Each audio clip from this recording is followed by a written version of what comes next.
Ce soir dans la Top Family, on reçoit Coco Das Vegas, la pin-up la plus connue d'Alsace pour le Elsace Rock and Jive Festival. C'est du 17 au 21 mai à l'Iliade Illkirch. Bonsoir Coco. Bonsoir. Tu peux nous présenter le festival en quelques mots ?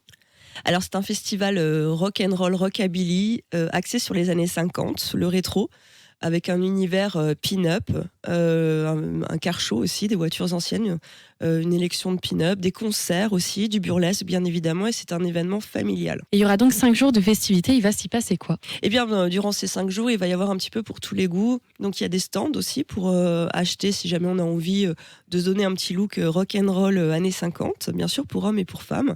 Il y a aussi des concerts, on aura des mariages Elvis aussi, on a un Elvis qui viendra faire des mariages pas légaux évidemment.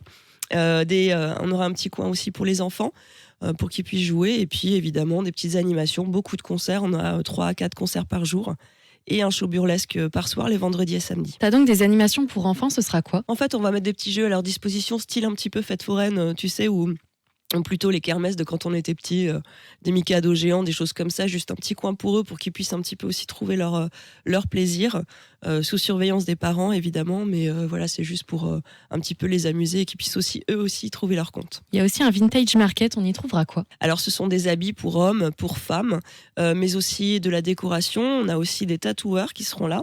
On a un stand bien-être avec des massages tiki. On a une barbière aussi qui est là, évidemment. Beaucoup de vêtements, des vêtements vintage et des vêtements donc, de réédition, on appelle ça. Donc, c'est des patrons rétro, mais avec des tissus modernes. Et puis, voilà, de la décoration.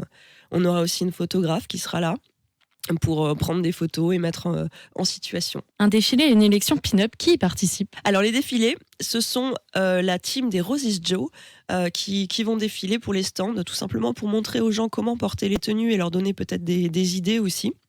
Donc elles vont faire des défilés un petit peu tous les jours. Et l'élection de Miss Pin-Up, c'est des pin-up qui se sont inscrites en fait à l'avance. Et il y a eu deux sélections qui se sont faites. Une première présélection avec le jury, notamment avec les pin-up d'Alsace dans le jury. Et la deuxième, c'est les likes. Enfin, c'est les gens qui ont liké les photos. Et leurs préférés feront partie des 10 concurrentes.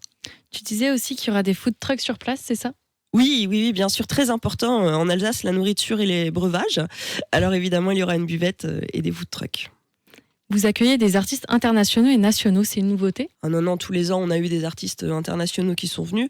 En 2016 ou 2017, on a même eu Slim Jim Phantom des Stray Cats qui étaient là.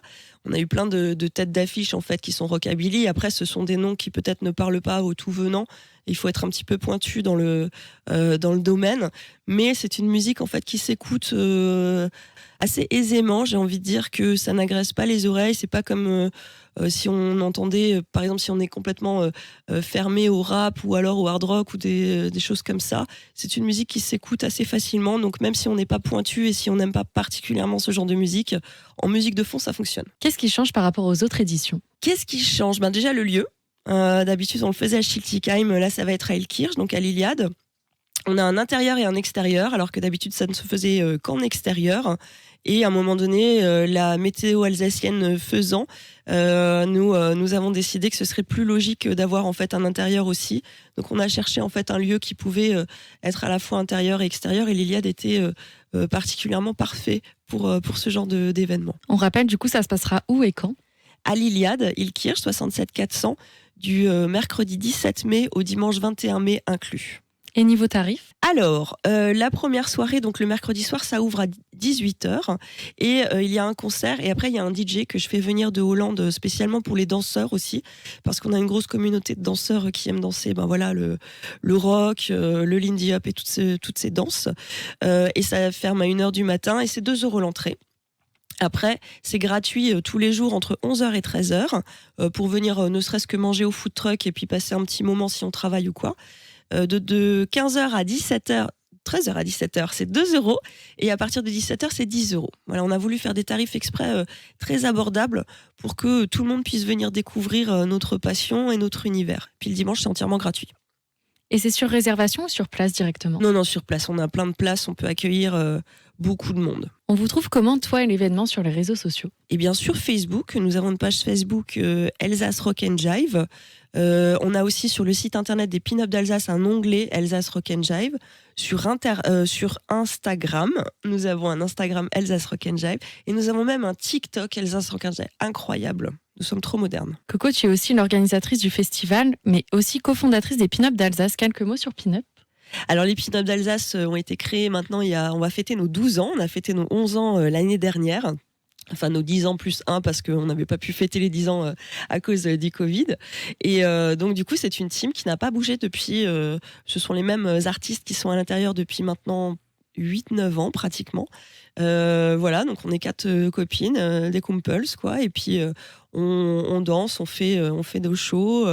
On essaye d'amuser un petit peu et de mettre une bonne ambiance dans nos soirées avec de l'humour, du glamour et de l'humour avant tout. Et toi, qu'est-ce qui t'a fait devenir une pin-up? Ce qui m'a fait devenir une pin-up, c'est que j'ai commencé en fait à prendre des cours quand Luna Moka a créé sa première école, donc c'était en 2011 ou 2012, et j'ai pris des cours avec elle. Et puis en découvrant les artistes, je me suis rendu compte qu'il y avait cet univers. Après, j'ai toujours été attirée moi par les années 50 et par cette esthétique, sans jamais oser le porter. Puis tout d'un coup, je me suis dit allez, commence à t'habiller comme ça. Et petit à petit, j'ai mis au placard tous mes habits. On va dire classique. Et c'est quoi une pin-up pour toi? C'est une femme qui est glamour, qui a beaucoup d'élégance aussi et qui sait se comporter en société avec des codes peut-être un petit peu old modish, j'ai envie de dire, mais qui reste voilà avant tout la représentante d'une femme. Alors dans l'archétype, la pin-up c'était la jeune femme qui a 20 ans forever et qui était capable à la fois de, tu sais, la meilleure amie, en même temps les femmes ne l'envient pas, n'en sont pas jalouses en tout cas, et les hommes ne la désirent pas mais la regardent d'une façon un petit peu admirative. On est à mi-chemin entre la grand-mère et la jeune fille de 20 ans en fait, en gros.